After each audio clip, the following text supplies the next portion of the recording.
Bien,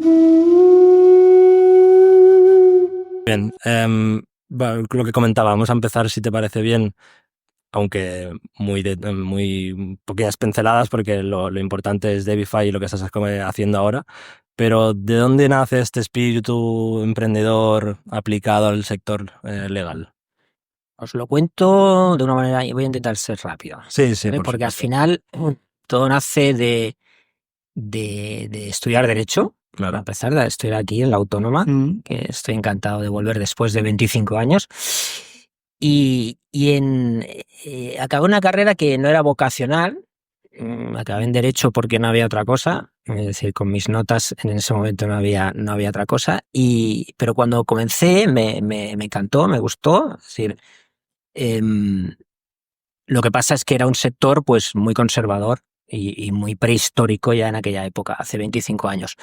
Entonces, lo primero que hice en el sector fue de estudiante en la Autónoma.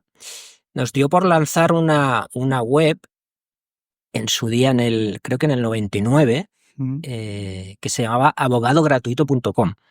Muy heavy el nombre, ¿vale? Pero vamos, muy disruptivo también en aquella época. Sí. Estamos hablando, en aquella época había muy pocas webs, es decir, iban muy lentas, había incluso, no sé si vosotros, claro, no os vais a acordar, había unas revistas en papel sobre páginas web, incluso, y salimos en una revista de esas.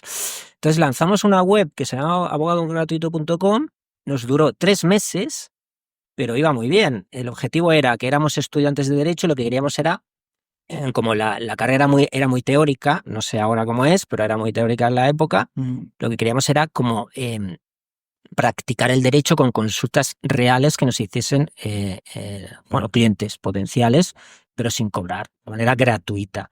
Claro, ¿qué pasó? Que a los 3 meses recibí un burofax de una abogada de Tarrasa diciéndome que era competencia desleal y que tenía que cerrar la web inmediatamente. Eso en el 99.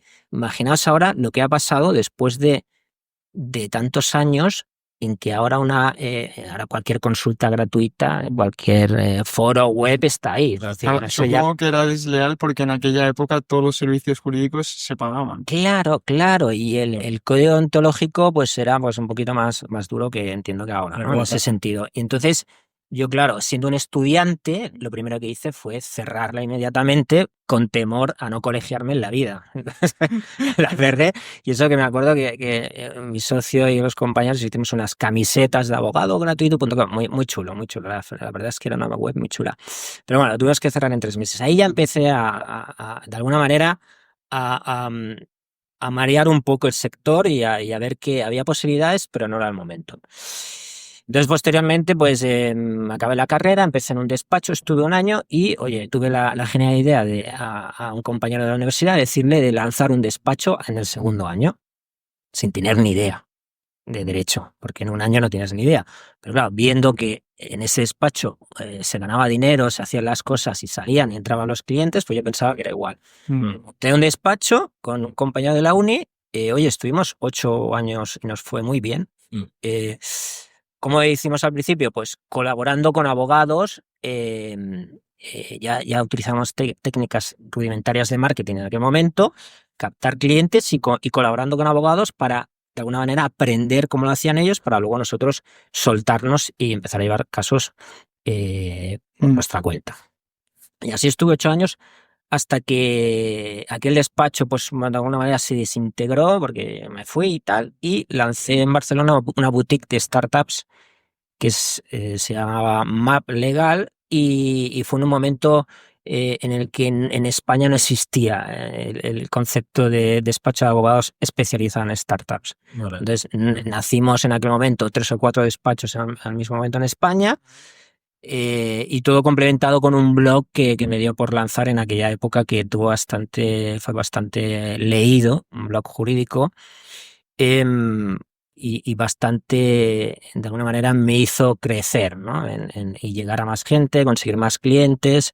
Y un poco fue así como empecé en el mundo de empezar a emprender. A partir de ahí ya empecé a lanzar otras cosas que ahora podemos ir comentando. Sí, claro. Ahora que lo comentas, a mí me entra una duda poco básica, pero que ya que lo has vivido tú, me gustaría preguntártelo, y es, ¿tú recomiendas el hecho de montar un emprendimiento de servicios, teniendo en cuenta que no se necesita un capital inicial demasiado alto, cada uno en su especialidad, por supuesto, la tuya era en el ámbito jurídico, para aprender más que trabajar por cuenta ajena para un despacho, o en tu caso? En el tema del derecho es muy complicado dar una opinión porque al final cada uno tiene su manera de ser, ¿no? Es decir, mirando atrás, al final la posibilidad también de un poco dependiendo de lo que quieras en tu carrera, ¿no? Si tú quieres trabajar en profundizar en el derecho, una especialidad del derecho, por ejemplo, M&A, pues oye, trabajar en un gran despacho, ¿no? En una gran marca, pues vas a aprender una serie de procesos, una serie de un aprendizaje muy profundo que te va a servir para luego incluso tú montar tu boutique y lanzarte, ¿no? Si quieres lanzar del principio, emprender en servicios, sí, es una manera de emprender y de generar caja para luego paquetizar y vender otro tipo de servicio producto que te permita escalar. Sí, es una manera también. Depende mucho de cada uno, ¿no? Pero sí, a mí yo he sido muy inquieto durante años y entonces me metí a emprender en el mundo legal tech del derecho porque era mi profesión. Em, pero también al entrar en el mundillo, en el mundo startup, en el ecosistema startup, lo que me permitió fue aprender de ellos, de cómo innovaban, de cómo experimentaban, de todo. Al final, cuando estuve de mentor también, ¿no? En algunas aceleradoras, incubadoras en los años en que todavía no había este ecosistema que hay ahora, que es brutal. Estamos hablando del año 13, 14. Pues eso te permite en relacionarte con muchos emprendedores de manera transversal y luego aplicarlo a tu sector, a lo que conoces.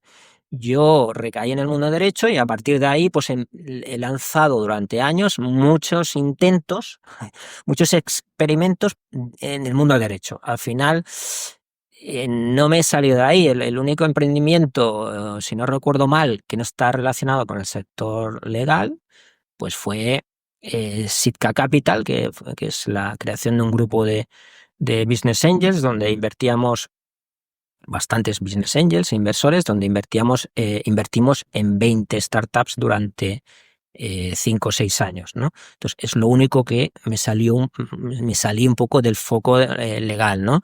Pero que fue un aprendizaje brutal para nosotros, para todos, de cómo implosionó en aquel momento el ecosistema en toda España, ¿no? Porque fue un poco al inicio de este boom. Pero vamos, que al final yo lo que conozco es el mundo del derecho y ahí es donde intento mejorar las cosas porque ahí veo problemas, intento dar soluciones, con lo de siempre, ¿no? Y ahí es lo que conozco. Si en su día no hubiese estudiado derecho, hubiese estudiado pedagogía, por ejemplo, pues a lo mejor hubiese profundizado en cómo solucionar cosas de la pedagogía. ¿Por qué? Porque tengo ahí algo dentro que me provoca el lanzar cosas.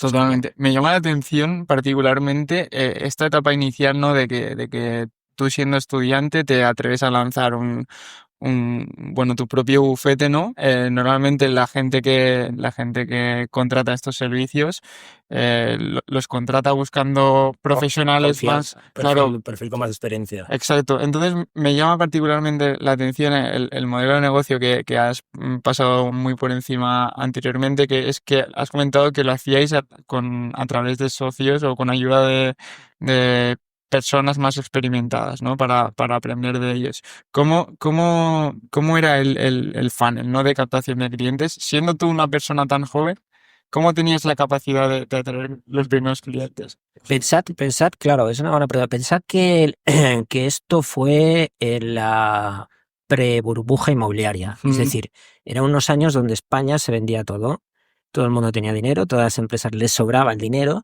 y por tanto nuestros primeros clientes eran de derecho mercantil e incluso inmobiliario, pero porque te habías obligado a atender a Eso. operaciones que tú Que no decías, lo bueno, cabía. pero porque todo el mundo lo hacía. Es decir, particulares y empresas se metían en donde no se tenían que meter y luego acabó como acabó aquello. Entonces, al principio, pues antes del 2008, pues bueno, pues al final la confianza la generaba porque en las primeras reuniones tú tenías a un colaborador ahí que tenía 40 años, que era el que colaboraba con nosotros y nosotros estábamos ahí aprendiendo, pero nosotros ya aplicábamos un marketing rudimentario de guerrilla que generábamos clientes, ¿vale? Incluso mejor que otros abogados que tenían más experiencia, pero ellos tenían el conocimiento. Entonces hubo una transición de 1 o 2 años donde aprendimos lo que teníamos que aprender con ellos y a partir de ahí volamos solos ya, ¿vale? Y a partir de ahí